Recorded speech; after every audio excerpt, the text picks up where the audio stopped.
지금 내 모습 똑똑히 기억해.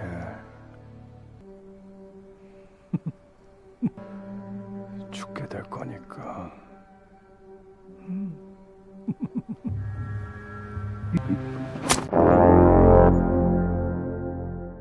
Berlatar di kota wisata Korea Selatan yang terkenal dengan pemandangan pantainya yang memukau, kisah ini menceritakan tentang geng Temujin, sebuah kelompok gangster. Tidak seperti gangster pada umumnya, gengs ini mengarahkan solidaritas persaudaraan mereka ke dalam kegiatan yang sangat positif. Mereka juga mengambil bagian sebagai tim pengelola dalam pengembangan bisnis properti di kota tersebut.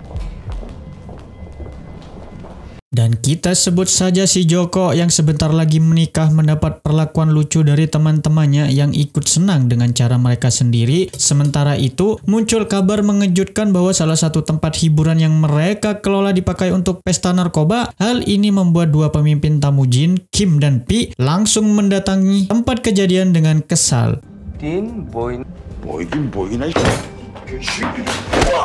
Setelah diselidiki, ternyata narkoba itu berasal dari pria bernama Keong. Keong yang juga merupakan salah satu petinggi geng menyebabkan pimpinan tertinggi di Temujin, Kang, harus turun tangan.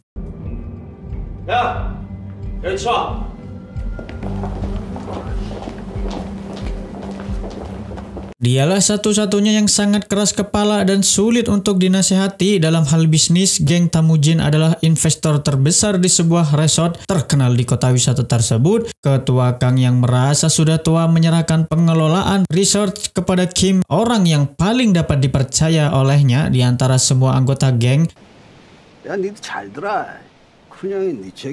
Sementara itu, kita diperkenalkan pada seorang pria bernama Lee. Ini orangnya yang dibalik sikap dinginnya adalah seorang debt collector pinjaman online yang sangat ambisius dan brutal, di mana kekejamannya tidak hanya menyasar nasabah yang macet tetapi juga siapapun yang menghalangi jalannya. 나도 네가 살았으면 좋겠다. Bos Lee ternyata diam-diam adalah pemilik saham kedua terbesar di bisnis resort tersebut. Lee datang tanpa diduga menuntut bagian dari keuntungan investasi tersebut. Karena bos menolak, Lee langsung menghabisinya di tempat. Seorang nasabah bermasalah kemudian dijadikan kambing hitam dengan Lee berhasil menekannya untuk menanggung semua akibat dari perbuatannya di hadapan polisi.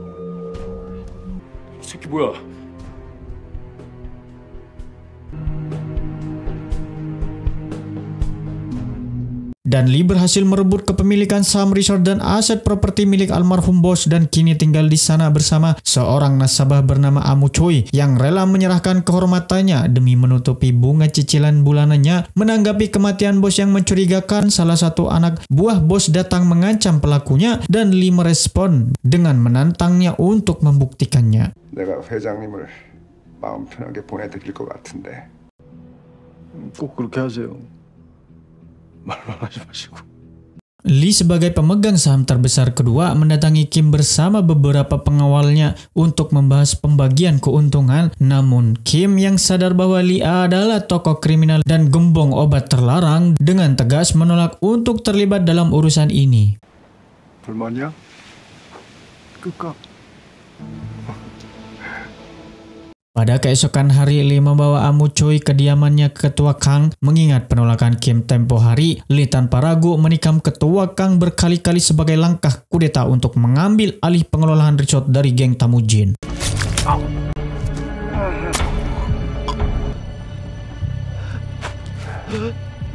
Dan Lee menimbulkan Amu Choi untuk bertanggung jawab atas kekejaman itu. Jika Amu Choi menolak, dia sendiri yang akan dihabisi karena cicilan pokok yang masih harus dilunasi. Ketua Kang akhirnya mengembuskan napas terakhirnya di rumah sakit. Kim yang menyaksikan hal itu langsung dipenuhi kemarahan, apalagi setelah mendengar bahwa polisi menetapkan Amu Choi sebagai tersangka yang menurut Kim sungguh tidak masuk di akal.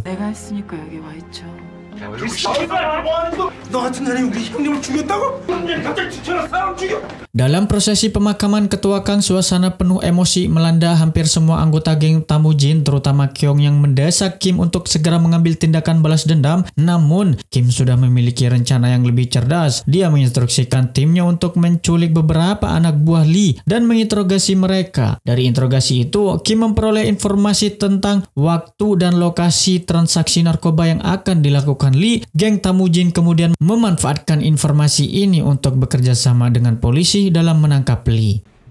시간 장소 확보했어요.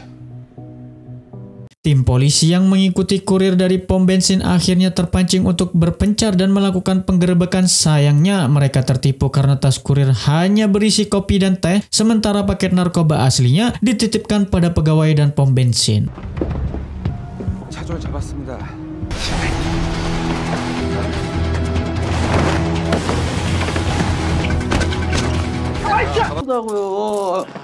이게 뭐이나? Sebelumnya, Keong sudah menduga bahwa situasi akan berakhir seperti ini. Dengan cepat dia memobilisasi anak buahnya untuk mengambil langkah kedua, tetapi sebelum mereka bisa bertindak, pasukan Lee tanpa diduga menyerang markas mereka.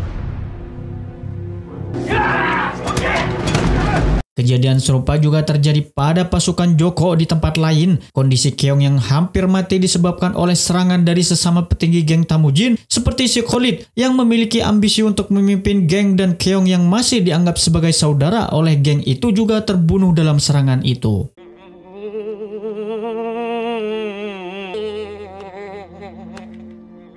Dalam rentang waktu tersebut, Pak Inspektur terus berupaya mencari bukti keterlibatan Lee dalam 2 kasus pembunuhan terakhir. Bahkan dia juga meminta keterangan dari Ami Choi yang semakin memperkuat dugaan bahwa Lee terlibat maksudnya. Namun di sisi lain, Kim diingatkan untuk tidak terlalu terburu-buru dan membiarkan pihak kepolisian menangani situasi ini.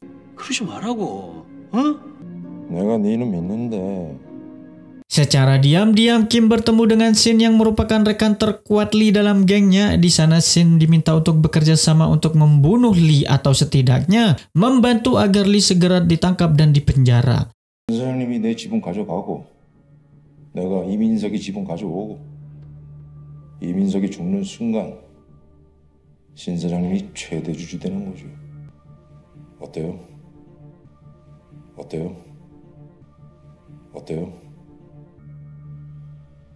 Namun inti kesepakatan tersebut diketahui oleh si Japri yang kemudian melaporkannya kepada Lee. Sebagai respon, pasukan dari kubu Lee dikirim untuk menghabisi sisa-sisa geng Temujin. Namun Pak sudah mulai mencurigakan situasi tersebut sehingga dipersiapkan jebakan kematian yang berhasil menangkap 99% dari pasukan Lee berhasil kecuali si Badigul yang akhirnya tewas.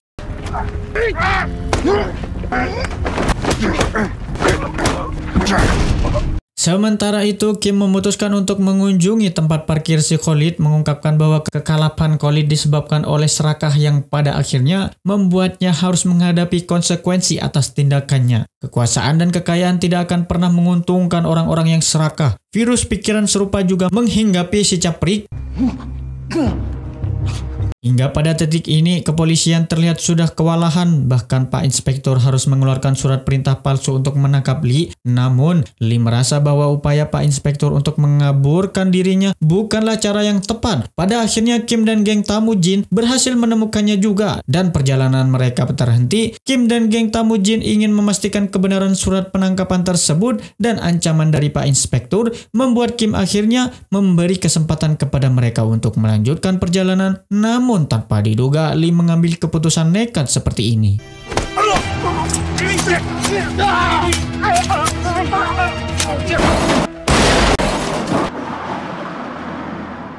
Di sini Lee berusaha membuktikan bahwa dia bukanlah seorang pengecut meskipun hanya seorang diri dari tubuh terluka. Namun, Lee yakin bahwa ini adalah tempat untuk menguji keberuntungannya. Anggota geng Temujin terus jatuh satu persatu, namun Lee membuat kesalahan besar dengan tetap keras kepala dan ambisiusnya sehingga memudahkan Kim untuk melumpuhkannya bahkan membunuhnya.